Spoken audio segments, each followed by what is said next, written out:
है ना। आइए लेते हैं एलजी से, बताएं सर। आज एक नई कंपनी को चुना मैंने स्टॉक इन एक्शन के तौर पर, और ये हाल ही की लिस्टेड कंपनी 2 दिन पहले जो लिस्ट हुई, वारी एनर्जी। स्टॉक 7% मजबूत है दीप, और अच्छी तेजी के साथ पहले दिन हमारा अनुमान था 2600 के आसपास लिस्टिंग होगी। लिस्टिंग थोड़ी सी नीचे हुई, 2400 के आसपास लिस्टिंग के दिन 2300-2400 की रेंज में गया भी। वहाँ से पिछले 2 दिनों से मजबूत होने की कोशिश कर रहा है। कल भी खराब बाजार में बढ़ा है, आज फिर से खराब बाजार में बढ़ा है, क्योंकि एक्चुअली इसके एक दो कारण मैं बताना चाहता हूँ। जी। पहला तो एक, लिस्टिंग के बाद से लोअर लेवल पे खरीदारी आ रही है। Yet, अब आपको लगेगा ये लोअर लेवल थोड़ी है, हायर लेवल है।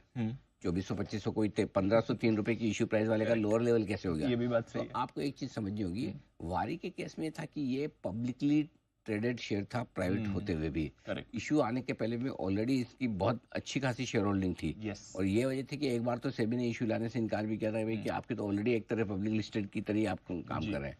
और उसके बाद जब इनका इशू आया तो उन्होंने पुराने प्राइस बैंड पर जो आपको छूट होती है 20% के आसपास की, उससे ज़्यादा आप प्राइसिंग नहीं कर सकते, या फिर आप नया वापस से आरएचपी दाखिल करें। वो लंबी प्रोसेस के बजाय कंपनी ने और प्रोमोटर्स ने एक अच्छा डिसीजन लिया कि कोई बात नहीं, हम सस्ता बेचेंगे, 10% बेचना क्या फ़र्क पड़ता है। तो इस वजह से लिस्टिंग तगड़ी हुई। लेकिन प्राइवेट मार्केट में ये स्टॉक 2800-2900 रुपये तक भी ट्रेड होता हुआ दिखा था। इशू का ठीक पहले 2600-2700 के भाव भी थे। तो कहीं ना कहीं वो कैचअप रैली हो रही है।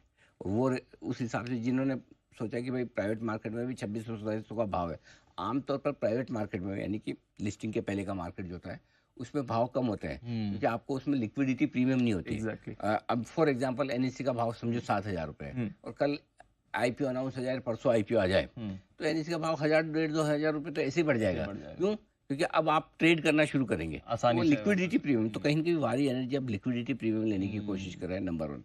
नंबर 2, रिन्यूएबल एनर्जी और स्पेशली सोलार के स्टॉक्स में बढ़िया एक्शन दिख रहा है। हाँ, इससे पहले आया था प्रीमियर एनर्जी का आईपीओ, जबरदस्त रेस्पॉन्स मिला था, अच्छा खासा भरा। एक कंपनी का हमने थोड़े टाइम पहले इंटरव्यू किया था, बॉन्डाडा, उसके भी शायद कल रिजल्ट है जो भी। ये कंपनी जो सोलर ईपीसी में काम कर रही है, राइट। उस कंपनी ने भी जबरदस्त परफॉर्मेंस दिखाई। अब एक आईपीओ और अगले हफ्ते आ रहा है, सेजिलिटी। उस आईपीओ को लेकर भी लोगों में उत्साह है। तो सोलर और रिन्यूएबल ये स्टोरी चल रही है इस वक्त, स्पेस एक्टिव है ना। और कल परसों मैं किससे बात कर रहा था, ये जब सजिलिटी नहीं, एक्मे। एक्मे है क्या? हाँ, सजिलिटी तो हेल्थ ओके, एक्मे, सॉरी, हाँ, 3 आईपीओ आ रहे तो ये होता है। एक्मे वाला जो आईपीओ है वो, हाँ, वो सेजिलिटी आ रही है। एक्मे वाला आईपीओ है, सोलार से सेजिलिटी लग गया होगा।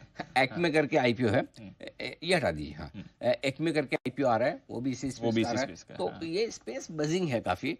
और मैं कौन सा फंड मैनेजर कल किससे बात कर रहा था, उन्होंने भी कहा कि हाँ, मेरे ख्याल से मीर वोरा साहब बता रहे हैं कि ये रिन्यूएबल एनर्जी वाली जो स्पेस है ना, ये बहुत इंटरेस्टिंग है, क्योंकि भारत है ना, एनर्जी के मामले में सेल्फ डिपेंडेंट होना चाहता है कि भाई हमें वो रिस्क रखनी नहीं है फालतू की, हम अपना खुद देखेंगे। तो इसलिए वो चाहते हैं कि अपनी एनर्जी रिक्वायरमेंट खुद पूरी करें, और वो आपको solar, wind, hydro, alternate sources से मिल सकती है। राइट। और उस हिसाब से ये पूरी स्पेस है जो बड़ी मजबूत होती दिख रही है।